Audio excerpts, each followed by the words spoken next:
நீங்க என்னைக்காவது கவனிச்சிருக்கீங்களா? நீங்க பார்க்குற கடிகார விளம்பரம் அல்லது ஆன்லைன்ல வாங்குற புது வாட்ச ஃபோட்டோக்கள்ல டைம் எப்பவுமே சரியா 10 மணி 10 நிமிஷமா தான் இருக்கும். இது ஏதோ தற்செயலா நடக்கிறது இல்ல. இதுக்கு பின்னாடி ஒரு மிகப்பெரிய மார்க்கெட்டிங் மூளை இருக்கு. கடிகாரத்தோட முட்கள் 10:10ல இருக்கும்போது பார்க்கிறதுக்கு ஒரு ஸ்மைலி மாதிரியே இருக்கும். இது பார்க்கறவங்களுக்கு ஒரு பாசிட்டிவ் உணர்வையும் அந்த பொருளை வாங்கணும் அப்படிங்கிற ஒரு ஆர்வத்தையும் தூண்டும். இதுவே 8:20ல இருந்தா அது ஒரு சோகமான முகம் மாதிரி தெரியும். பெரும்பாலான கடிகார நிறுவனங்களோட லோகோ 12 மணிக்கு நேரா கீழே தான் இருக்கும். முட்கள் 10:10ல இருந்தா அந்த லோகோவை அது மறைக்காம ஒரு ஃப்ரேம் மாதிரி அழகா காட்டும். இதனால பிராண்ட் பெயர் பார்த்தோன்னே மனசுல பதியும்.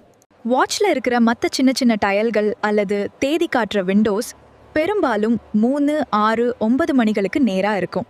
இந்த 10:10 பொசிஷன் எந்த ஒரு முக்கிய பாகத்தையும் மறைக்காம அந்த வாட்சோட முழு அழகையும் அப்படியே காட்டும். இனிமே வாட்ச் விளம்பரங்களை பார்த்தா இதை செக் பண்ணி பாருங்க. இந்த தகவல் பிடிச்சிருந்தா உங்க நண்பர்களுக்கும் ஷேர் பண்ணுங்க. நீங்க இப்ப கையில வாட்ச் கட்டியிருக்கீங்களா இல்லையா? கமெண்ட்ல சொல்லிட்டு மறக்காம நம்ம பெண்மொழி சேனலை சப்ஸ்கிரைப் பண்ணிடுங்க.